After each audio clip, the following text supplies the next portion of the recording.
The alarm on my wrist had not gone off. That was the first thing I noticed when I woke up in a holding cell, with no memory of how I got there, and it was the detail that scared me more than the 2 guards standing outside the door. My name is Doran Vex, and 3 days ago, I was a maintenance supervisor on Kessa Relay, a mid-sized trading station near the edge of the Threll Compact. I had a good job, a small apartment with a window facing the docking rings, and a group of friends I had known since training. None of that matters anymore. What matters is what we did to a girl named Nora Bell, and what happened after we thought no one was watching. I need to start at the beginning, because if I skip ahead you will not understand why I am telling you this from inside a cell that no longer has a door I can open. Nora came to Kessa Relay on a supply transport 6 weeks ago. She was assigned to the lower agricultural deck, tending hydroponics bays that fed half the station. She was quiet. She kept her head down. She said please and thank you to service drones that did not need to hear it. Among my friends, that kind of gentleness was something to mock, not respect. Humans had a reputation on the outer stations, and it was not a good one. We had all heard the stories about their homeworld, about radiation and predators and wars that lasted centuries. But stories are just stories when you have never left your own system. To us, the humans we met were small and soft and endlessly polite, and softness invites cruelty in people who have never been taught better. I was not the one who started it. I want to say that clearly, even though I know it will not save me. It was Cale Rune, a docking officer with a temper he never controlled, who first decided that Nora's silence was an insult rather than a personality. He started small, blocking her path in corridors, making comments about her species that he thought were clever. I laughed along. Vessa Thorne laughed along. We had 4 others in our group that shift, all of us bored, all of us certain that a soft creature from a distant colony world would never be able to do anything about how we treated her. The station's surveillance grid was old, patched together from 3 different vendor systems that never quite agreed with each other. We knew the blind corners. Every worker who had been on Kessa Relay longer than a year knew them, the same way you learn which floor panels creak in your own home. There was a stretch of corridor between the hydroponics airlock and the recycling depot where the cameras had a 2-second lag, enough time to do something and step just out of frame before the feed caught up. We had used that gap before, for smaller things, nothing that mattered, nothing anyone had ever asked questions about. On the 7th day, Cale decided the gap was wide enough for something bigger. I will not describe what happened in that corridor in detail. I do not think you need those details, and I do not think I could give them to you without breaking apart even more than I already have. What I will tell you is that Nora Bell was hurt, not by an accident, not by a malfunction, but by 6 people who thought her species made her an acceptable target, and who thought the cameras would never show it. I stood at the end of the corridor while it happened. I told myself I was only watching.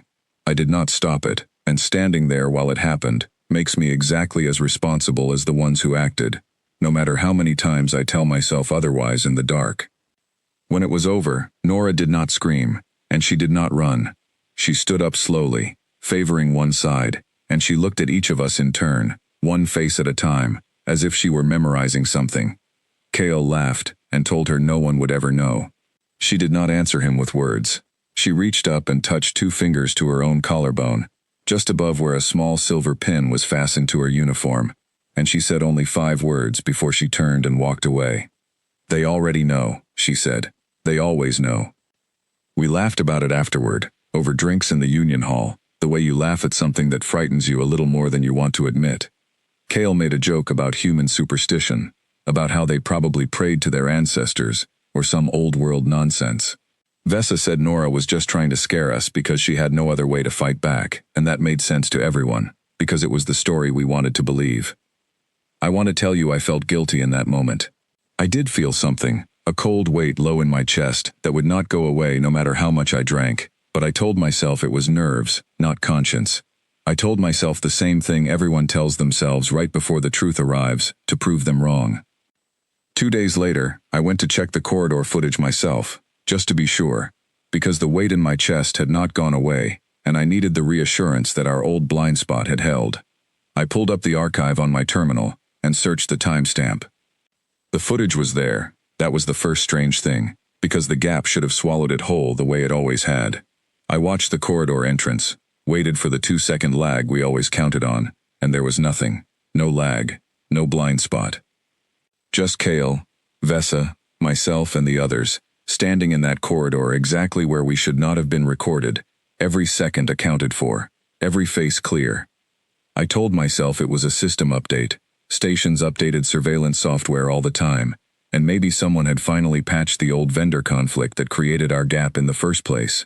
I told myself this while my hands were shaking, because some part of me already understood that explanations like that only work if you refuse to look any closer. Then I noticed the small icon in the corner of the playback window, one I had never seen on any station feed before. It was not a Threll Compact logo. It was not any vendor mark I recognized. It was a simple shape, a circle with a single line through its center, and beneath it, in small human script, 3 words I did not understand yet, but would come to know very well in the days that followed. Witnessed. Recorded. Remembered. I closed the terminal and told myself it meant nothing.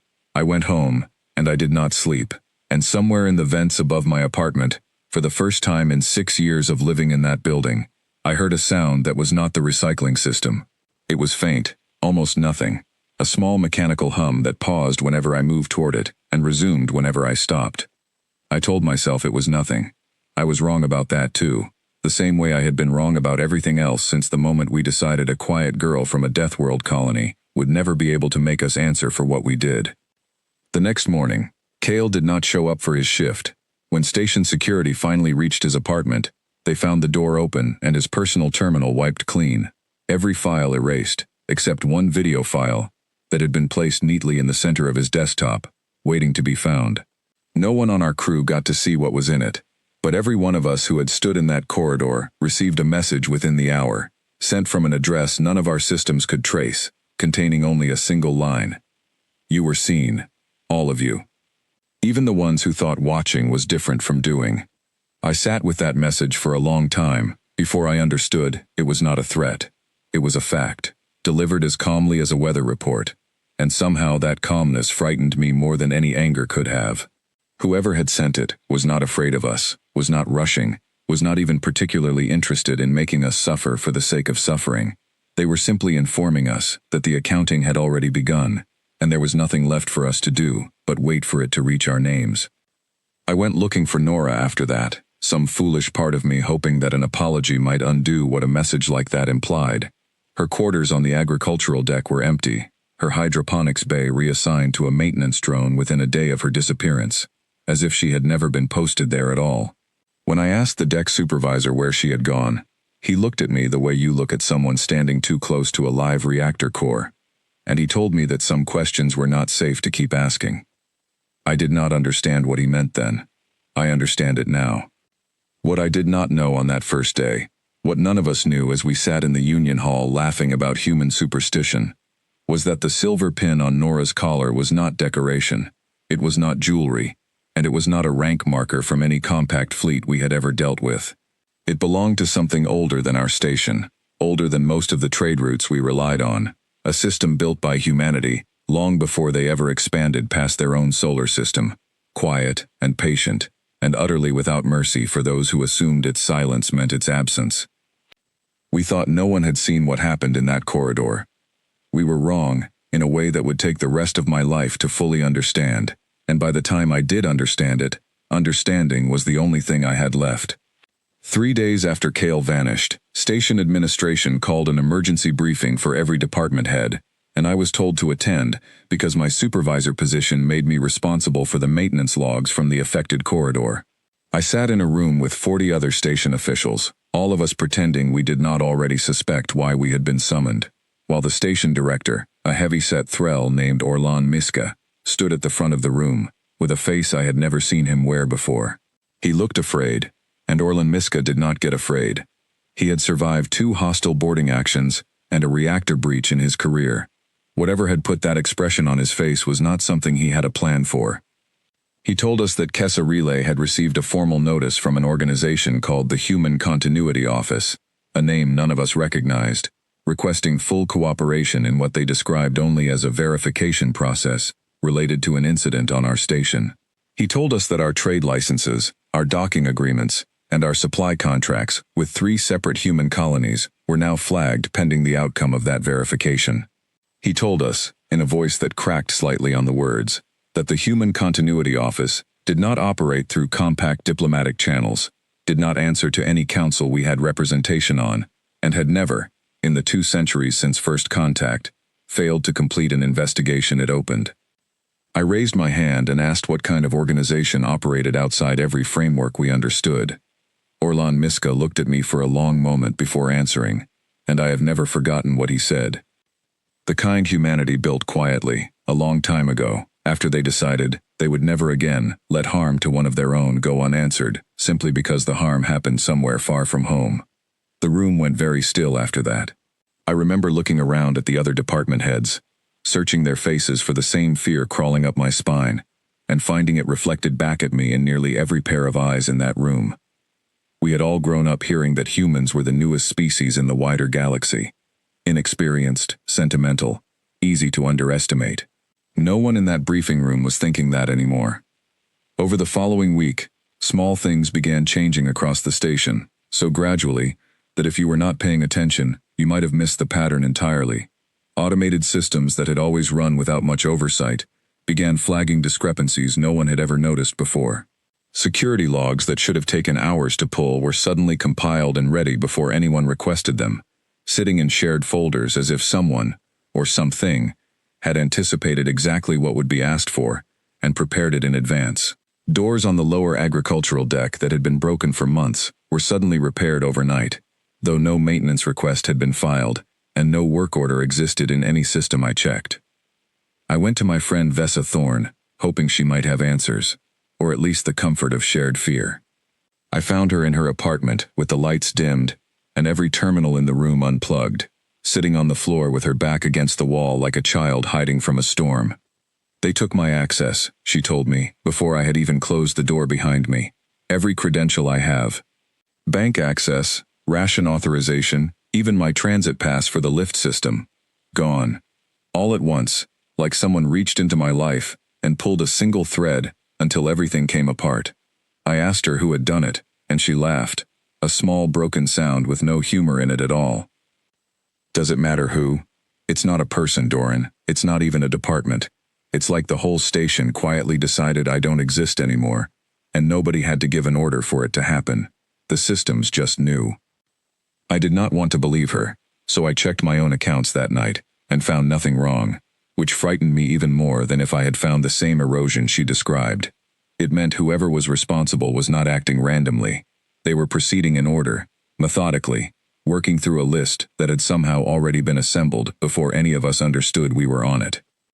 I decided to search for information about the Human Continuity Office myself, using every database I had clearance to access as a supervisor.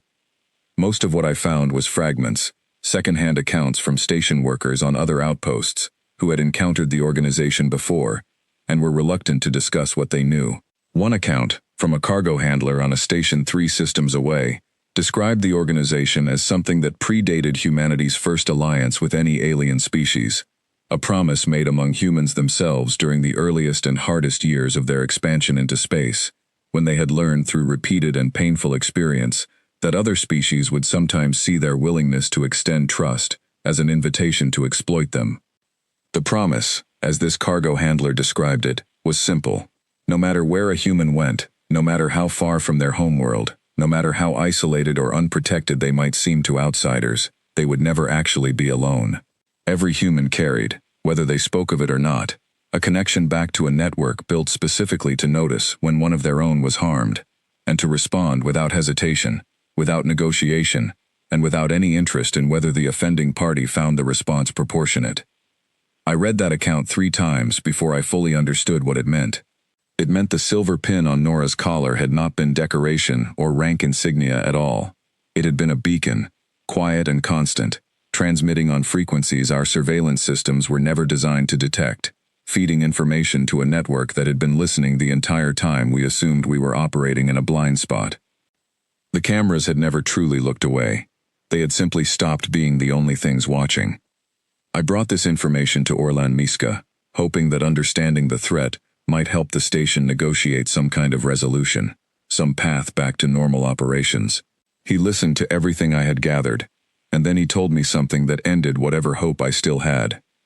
There is no negotiating with an accounting process, Doran. You do not bargain with a ledger. You only wait to see what it says you owe. That night, I received a message on my personal terminal, the same untraceable address that had sent the earlier warning to our entire crew. This one was addressed only to me, and it contained a single video file with no accompanying text. I sat with my finger over the terminal for nearly 20 minutes before I found the courage to open it. The video showed the corridor between the hydroponics airlock and the recycling depot, the same blind spot we had trusted and exploited for years. But the footage was not from our station cameras. The angle was different, closer, steadier, filmed from a height and position that matched nothing in our surveillance architecture. It showed the entire incident from beginning to end. Every second we had assumed was invisible, recorded in perfect clarity by something none of us had ever detected. At the very end of the footage, after everyone else had left the corridor, the recording lingered on Nora Bell alone, sitting against the wall, her hand pressed to the small silver pin on her collar. She was not crying. She looked almost calm, the way you look when you already know help is coming and simply have to wait for it to arrive. She spoke quietly, and though I could tell she was not speaking to the camera exactly, I understood somehow that she knew her words would be heard, filed, and remembered by whoever needed to hear them. "I'm all right," she said. "Log it. Send it to processing. Standard notification protocol." The casualness in her voice was the detail that broke something open in me. She had not panicked. She had not doubted for even a moment that reporting what happened to her would set something in motion far larger than any complaint she could have filed through station administration. She spoke to an empty corridor with the calm certainty of someone activating a system she had complete faith in, the same way you might calmly call for medical assistance after a minor injury. Confident help was already on its way before you even finished the sentence. I closed the video and sat in the dark of my apartment for a long time, understanding for the first time exactly what we had done. We had not simply harmed one quiet worker who happened to be far from home. We had triggered a process built by an entire species, a promise kept across centuries and countless systems, activated the moment a silver pin registered that one of their own had been hurt, and no one nearby had stepped in to stop it. The following morning, station-wide announcements confirmed what Orlan Miska had already warned us about privately. Kessa Relay's trade licenses were suspended, pending full cooperation with the Human Continuity Office investigation. Every worker who had been present in that corridor, myself included, was placed under a station-wide restriction, preventing departure until the investigation concluded. We were not arrested. We were not charged with anything, through any compact legal framework. We were simply told to remain in place, the way you might tell a patient to remain still while test results are processed. Because whatever conclusion the process reached, it was going to reach us whether we tried to run from it or not. I asked Orlan Miska how long an investigation like this typically lasted. He told me the honest answer was that no one really knew, because the Human Continuity Office had never once, in any documented case across 2 centuries, allowed an investigation to stall, drag out indefinitely, or be quietly abandoned. Every case eventually concluded. Every case reached a determination. The only variable that seemed to change from incident to incident was how much time passed before that determination arrived, and whether the people waiting for it used that time to prepare, or simply spent it afraid. I chose preparation, though I did not yet know what preparing for something like this could possibly look like. I began writing down everything I remembered from that day, every detail, every word spoken, every small decision that had led 6 people to stand in a corridor and decide a girl's suffering was an acceptable price for entertainment. I told myself I was building a record in case it helped my case somehow, but I think now, looking back, that I was really just trying to understand how I had become someone capable of standing at the end of that corridor and calling it only watching. On the 7th night after the video arrived, the station's main communication array lit up with an incoming transmission request from outside the compact's registered network entirely, a signal source our systems could not identify or trace, requesting a direct channel to every individual who had been present during the incident. We were about to learn exactly what kind of answer we had triggered, and none of us, not even Orlan Miska, with all his experience and his careful diplomatic language, had any real idea of what was coming through that channel. The transmission request specified a location, the main conference hall on the administrative deck, and a time, 6 hours from the moment it arrived. It did not ask whether that time was convenient. It did not offer alternatives.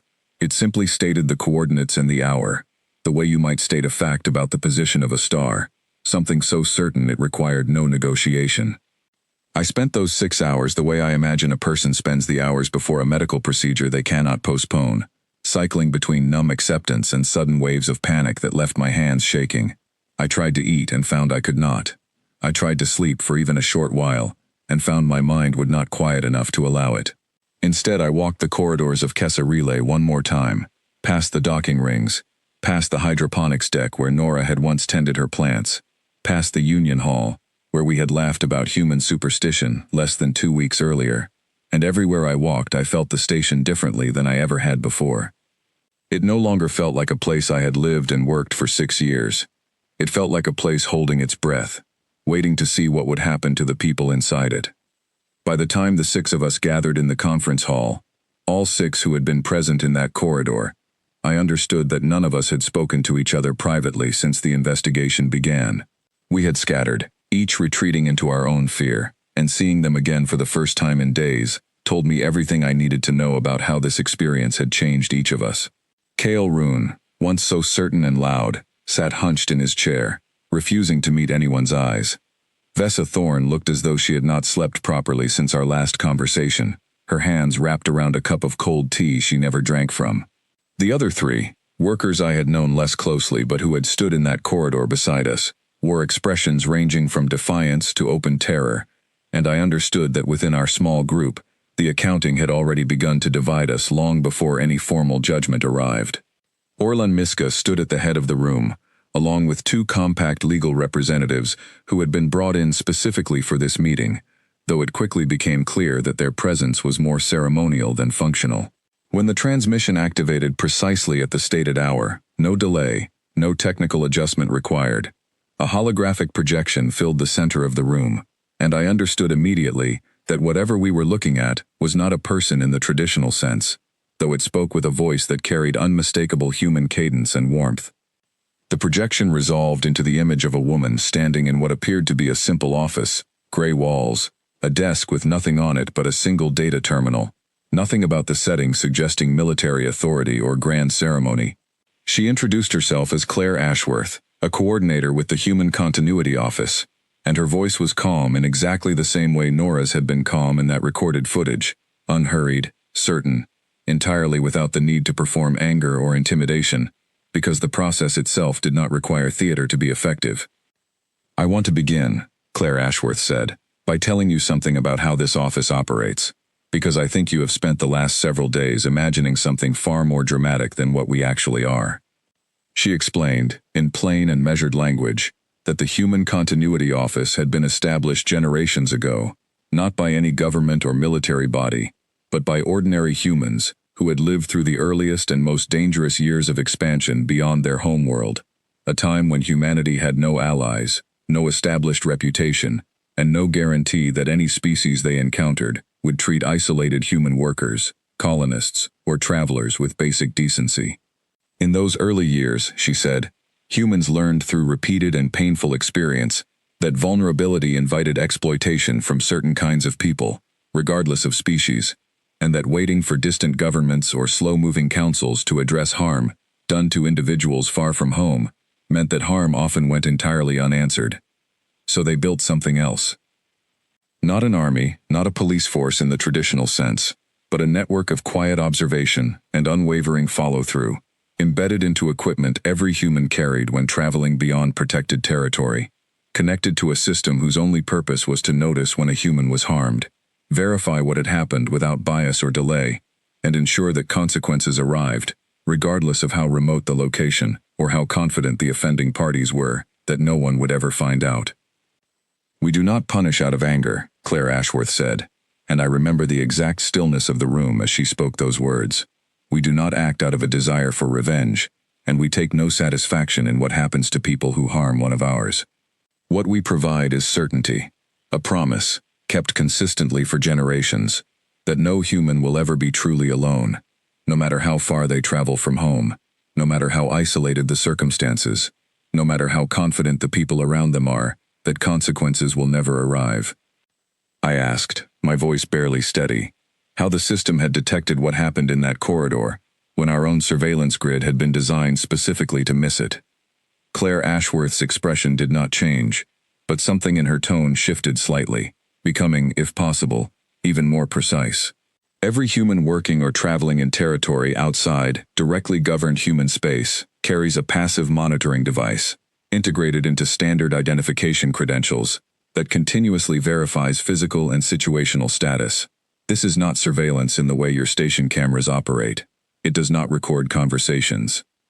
It does not track daily movement for the purpose of control. It exists for one function only: to detect sudden and significant deviations in a person's physiological state consistent with harm, and to immediately transmit a verified alert the moment such a deviation is confirmed. She paused, letting that information settle across the room before continuing. Your station's camera systems were never the only witnesses in that corridor. They were simply the witnesses you were aware of. Nora Bell's credential registered the deviation the moment it occurred, verified it against biometric baselines, and transmitted a complete alert to this office within 4 seconds of the incident's conclusion. Everything that followed, from the footage you received to the credential restrictions applied to those responsible, proceeded according to standard protocol, the same protocol that has applied without exception to every verified incident in the history of this office. I sat with that explanation for a long moment, understanding finally why the corridor blind spot we had trusted for years had never actually protected us from anything. The gap in the station's own camera coverage had been real, but it had never mattered, because the actual witness had never depended on those cameras in the first place. We had spent years congratulating ourselves on finding a blind spot in a surveillance system that was never the one keeping watch. Cale Roon, still refusing to look up from the floor, finally spoke, his voice thin and stripped of all the confidence I remembered from that day in the corridor. What happens to us now? Claire Ashworth turned her attention toward him, and though her expression remained calm, I felt every person in that room understand simultaneously that whatever came next was not going to be negotiable in any sense we were accustomed to. The Human Continuity Office does not operate through punitive sentencing in the way your compact legal systems might. We do not imprison. We do not execute. We do not believe suffering inflicted for its own sake serves any meaningful purpose. What we do is ensure that the consequences of harming a human extend, permanently and without exception, into every aspect of a person's future interaction with human systems, human trade networks, human colonies, and any allied network that honors reciprocal agreements with our office. She explained further, and as she spoke I felt the full weight of what we had triggered settle across my chest like something physical. Every one of us present in that corridor would be permanently flagged within any database our office maintained access to, a designation that would follow us for the remainder of our lives, regardless of where we traveled, or what identity we might attempt to construct afterward. Any human colony, station, or trade partner who honored information-sharing agreements with the Human Continuity Office, and she noted that the vast majority of human-affiliated territories did honor those agreements, would receive automatic notification of our designation the moment we attempted to establish residence, employment, or trade relations within their jurisdiction. It was not imprisonment. It was something else, something I found genuinely more frightening the longer I considered it. It was a permanent and inescapable reputation, verified and distributed without exaggeration or distortion, that would precede us into every future interaction with human civilization for the rest of our lives. We would never be physically restrained. We would simply never again be trusted, welcomed, or given the benefit of doubt anywhere humans held influence. And given how rapidly human civilization had expanded across known space in the decades since first contact, that meant an enormous and growing portion of the galaxy would simply close its doors to us the moment our names were checked against any registry. Vessa Thorne began crying quietly, and I understood her tears were not from fear of physical punishment, because physical punishment might have felt almost merciful compared to what we were actually facing. What terrified her, what terrified all of us, was the permanence of it, the understanding that no amount of remorse, no future good behavior, no attempt to make amends, would ever erase the designation now attached to our names. We had assumed, in the arrogance of that day in the corridor, that harming someone from a species we considered weak and inexperienced carried no real risk. We had been catastrophically wrong, not because humans were violent or vengeful, but because they had built something far more effective than violence. They had built certainty, and certainty, once triggered, could not be argued with, bribed, or waited out. I asked, because I needed to know, whether Nora herself had any say in what happened to us, whether her forgiveness, or her anger, carried any weight, in a process that seemed to operate independently of the person actually harmed. Claire Ashworth's answer surprised me, and in some strange way it made the entire system feel even more carefully considered than I had initially understood it to be. Nora Bell's well-being and preferences are absolutely part of this process, she said. She has been in continuous contact with our office since the incident, and her statement is part of the official record, but I want to be clear about something important. This process does not exist to satisfy her personal feelings toward any of you, and it would proceed, according to the same protocol whether she felt forgiveness, indifference, or continued distress. The purpose of this office is not to serve individual emotional resolution. It is to ensure that every human, regardless of their personal capacity for forgiveness, regardless of whether they are the forgiving type or not, receives the same guaranteed protection. Because if the consequences depended on how forgiving the victim happened to be, some humans would receive justice and others would not, and that inconsistency is exactly the kind of gap our office was built to eliminate. The room fell silent after that, and I understood, more clearly than I had understood anything in my life, that we were not facing an angry system seeking revenge on our behalf against a wronged individual. We were facing something far more disciplined, a process built specifically to remove emotion, inconsistency, and negotiation from the equation entirely, ensuring that every human who traveled far from home carried with them an absolute and unshakable guarantee, regardless of their own personality, that harm done to them would never simply be allowed to pass without consequence. Claire Ashworth informed us that our formal designations would be finalized within 72 hours, following a final verification review, and that until that time we remained restricted to the station under the terms Orlan Miska had already communicated. She thanked us, with what sounded like genuine and unforced courtesy, for our cooperation during the process, and the projection ended as abruptly and calmly as it had begun, leaving 6 people sitting in stunned silence in a room that suddenly felt far smaller than it had an hour earlier. I left that meeting understanding, for the first time since the incident, that nothing about what was happening to us had ever been about cruelty or spectacle. It had been about consistency, patience, and an unwillingness to let distance or assumed weakness excuse harm done to someone far from home. We had mistaken quiet politeness for an absence of protection, and in doing so, we had triggered the exact system built specifically to correct that mistake. What none of us yet understood, as we walked out of that conference hall into the last 72 hours before our futures were permanently altered, was that Nora Bell herself was going to choose to speak with us directly before the final determination was recorded, and that her words, delivered without anger and without the satisfaction of victory, would stay with me far longer than any formal designation ever could. The request came the following morning, delivered through Orlan Miska's office rather than through the Human Continuity office directly, and I remember how strange it felt to receive something as simple as a meeting invitation after 2 days of holographic projections and unshakable procedural language. Nora wanted to speak with each of us individually, not as part of any formal proceeding, but as something she had apparently requested for herself, a choice that Claire Ashworth had confirmed was entirely within her right to make, and entirely separate from the outcome already in motion.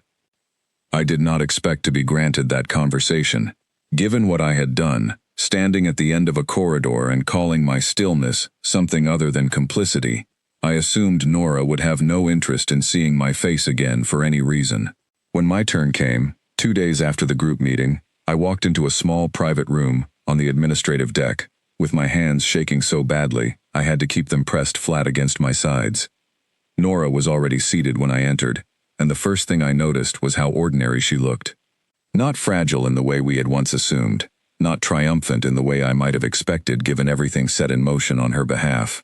Just a young woman sitting quietly with her hands folded on the table in front of her, waiting for me the same way she might wait for anyone she had agreed to meet. I did not know what to say, so I said the only true thing I had.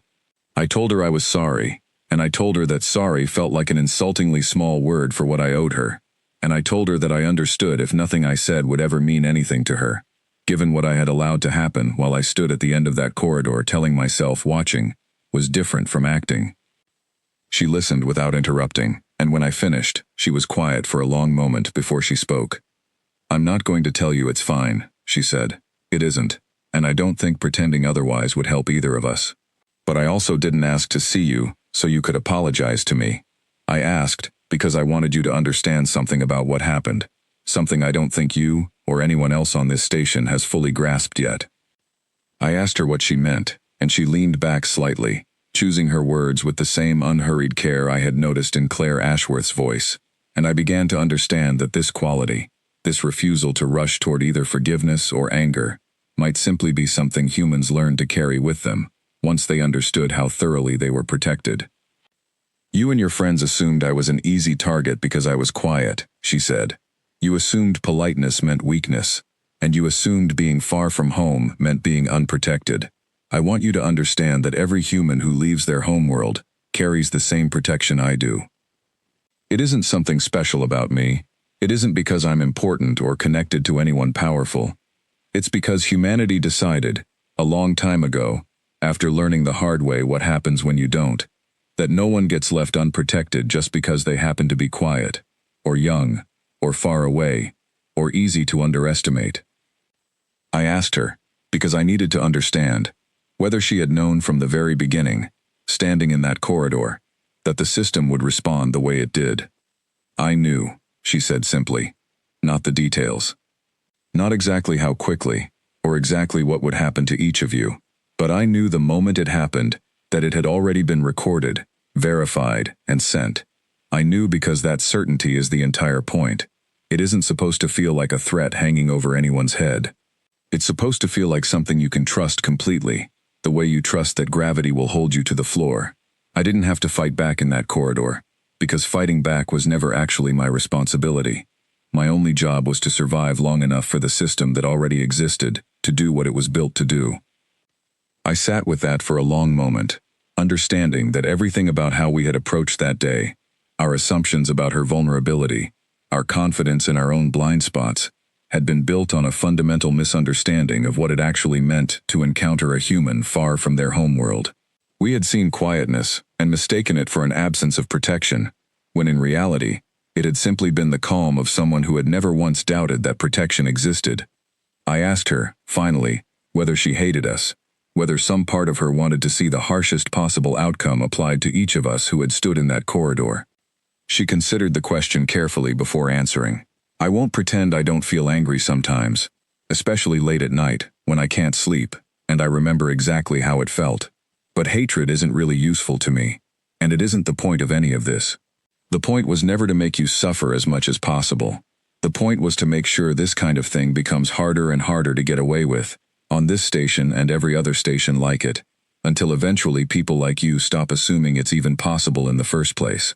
If my situation makes even one other station reconsider how it treats the quiet person nobody thinks is worth respecting, then something good came out of what happened to me, and that matters more to me than whether you personally suffer as much as I did."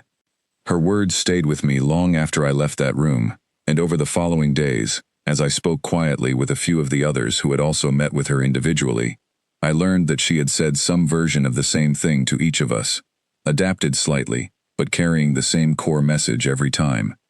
She was not interested in cruelty for its own sake. She was interested in consequence as a tool for prevention, a distinction I found myself thinking about constantly as the final 72 hours ticked down toward our formal designations. Orlan Miska called another station-wide briefing on the final day, and this time his expression carried something different than the fear I had seen during our first meeting. It was closer to exhaustion, the look of a man who had spent days negotiating around the edges of a process that offered no real room for negotiation, trying to salvage whatever he could for a station whose reputation and trade relationships now hung entirely on the outcome of an investigation triggered by 6 people's cruelty toward one quiet worker. He informed us that Kessa Relay's trade licenses would be reinstated, but under new and permanent conditions. Every station employee, present and future, would be required to complete mandatory training on human physiology, culture, and the specific protections guaranteed under agreements with the Human Continuity Office. Training that would be independently audited on a recurring basis by human representatives with full authority to suspend station licenses again if standards ever slipped. Surveillance systems across the station would be upgraded, not by compact vendors, but by human-approved technology specifically designed to eliminate the kind of blind spots we had once relied on. Technology that station administration had no choice but to accept if they wanted trade relationships with human territories to continue at all. For those of us directly involved in the incident, the final designations arrived exactly as Claire Ashworth had described. Cale Ruin received the harshest classification, given his role in initiating and escalating the incident, a permanent flag that would follow him across every human-affiliated database for the remainder of his life. Vessa Thorne and the other three received similarly severe designations, reflecting their direct participation. My own designation, delivered quietly through a private terminal message rather than the group announcement, reflected what the process described as complicity through inaction, a category slightly less severe than direct participation, but carrying its own permanent weight. I read the message twice before I fully absorbed what it meant. I would never be permitted to seek employment, residence, or long-term trade relations within any human-affiliated territory for the remainder of my life. My name, alongside a verified summary of what I had done and failed to do, would be permanently accessible to any human-affiliated authority who checked it. I had not been imprisoned. I had not been physically harmed in any way. But an enormous portion of known space, one growing larger every year as human civilization continued its rapid expansion, had simply and permanently closed itself to me, and there was no appeal process, no future good behavior clause, no path back to the trust I had forfeited in less time than it takes to walk the length of a single corridor. I understood, sitting alone in my apartment reading that message for the third time, that this was not a punishment designed to make me suffer in any dramatic sense. It was something quieter, and in some ways more permanent than suffering. It was a closed door, calmly and irreversibly locked, and I would spend the rest of my life on the outside of it, carrying the full and permanent knowledge of exactly why. 3 weeks later, Nora Bell transferred off Kessa Relay entirely, reassigned to a new posting she never discussed with anyone still on the station. I did not see her again before she left, though I heard, secondhand, that her final act before departure had been to submit a formal recommendation that the Human Continuity Office consider establishing an educational liaison program on stations with historically poor human relations records, a program designed not to punish, but to prevent the next quiet worker from ever standing in a similar corridor believing no one was watching. I thought about that recommendation often in the months that followed, as I adjusted to a life permanently reshaped by a handful of decisions made in a corridor I now avoided walking past entirely. Nora Bell had never sought revenge in any form I recognized. She had sought something both simpler and far more difficult to achieve, a future where the next person like her would never have to test whether the system protecting them actually worked, because everyone around her would already understand, without needing to be shown, exactly what happened to people who assumed quiet meant unprotected. A full year passed before I understood the true scope of what had changed, not just for me, but for every station across the Threll Compact that maintained regular contact with human trade routes. The educational liaison program Nora had recommended was approved and implemented within 6 months, and I watched from the margins of my restricted existence as stations that had once treated human workers with the same casual disregard we once had began quietly, almost nervously, adjusting their behavior long before any liaison officer ever arrived to conduct formal training. Word traveled fast in the trade lanes, faster than any official announcement could have spread it. Every captain, every dock worker, every station administrator who heard even a fragment of what happened on Kessa Relay carried that story to the next port, and the next, until the details became less important than the underlying lesson everyone absorbed regardless of species or position. Humans were not soft simply because they were polite. Humans were not unprotected simply because they rarely raised their voices or asserted dominance the way other species might. Somewhere behind every quiet human worker stood a system built across generations, patient and thorough, that would notice the moment harm occurred and would not stop until the accounting was complete. I remained on Kessa Relay, unable to travel anywhere that mattered given my permanent designation, and I took whatever work the station would still allow me, mostly low-level maintenance tasks, far beneath what I had once supervised. I told myself, in the early months, that this diminished life was punishment enough, that surely time would soften the edges of what I had done and allow me some path back toward the person I had been before that day in the corridor. I have since come to understand that this expectation was simply one more example of the same arrogance that had gotten me into this situation in the first place. The assumption that consequences should eventually fade if you wait long enough and feel sufficiently sorry. They did not fade. My designation remained exactly as permanent as Claire Ashworth had described it, unchanged by a full year of quiet, careful behavior, unchanged by the genuine remorse I carried with me into every shift I worked. I had expected, somewhere in the back of my mind, that good behavior might eventually earn some kind of review, some path toward reconsideration. No such path existed, and slowly I understood why. If the system allowed designations to soften based on good behavior after the fact, it would create exactly the kind of inconsistency Claire Ashworth had described as unacceptable, a world where the wealthy or the patient or the well-connected could eventually negotiate their way back into good standing, while others could not. The permanence was the entire point. It was not cruelty. It was consistency, applied without exception to everyone who had ever triggered the process, regardless of how sincerely they came to regret what they had done. I met Kale Rune once more during that first year, purely by accident, in a maintenance corridor neither of us had expected the other to be walking through. He had changed considerably since the incident. Thinner, quieter, none of the loud confidence that had once made him the center of every conversation in the Union Hall. We did not speak for long. There was little left to say between us that had not already been said, examined, and permanently recorded somewhere in a database neither of us would ever be able to access or influence again. But he told me one thing before we parted, something that has stayed with me since. "I used to think humans were the newest species out here," he said, "the ones still figuring out how the galaxy worked, still soft from not having enough time to grow tough the way the rest of us did. I understand now that I had it backward.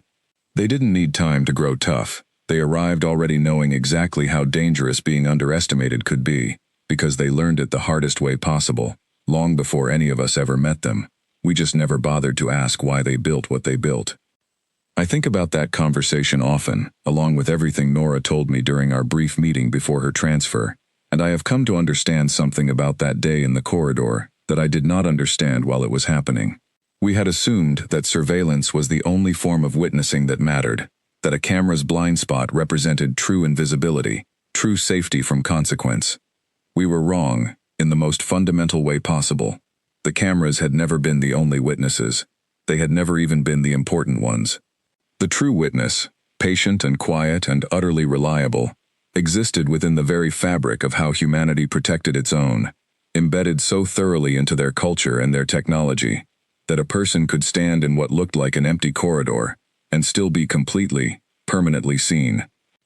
Nora Bell eventually settled into a new posting, somewhere I would never be permitted to travel, given the terms of my designation, and I understand she has since become something of a quiet advocate within the educational liaison program she helped establish, speaking occasionally to station administrators about the importance of taking early warning signs seriously before they escalate into something requiring the full weight of the Human Continuity Office's involvement.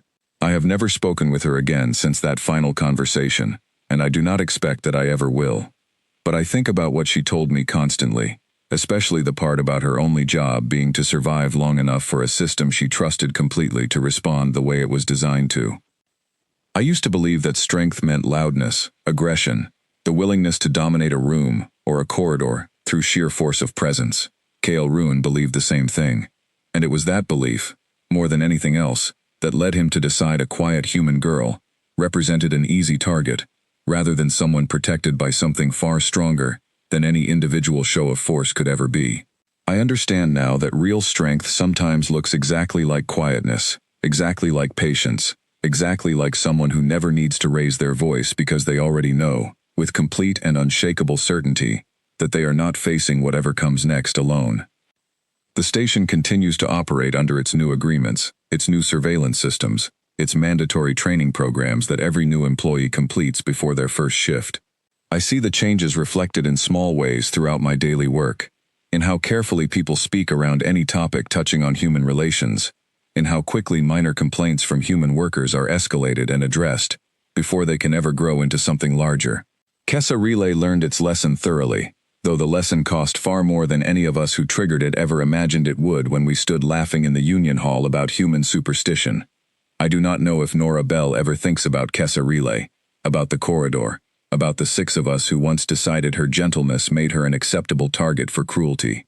I suspect, based on everything she told me during our final conversation, that she has moved forward with her life in a way none of us, who remained behind, ever fully managed to do, carrying forward not anger or triumph, but simply the quiet confidence of someone who never doubted, even for a moment, that the system protecting her would do exactly what it was built to do.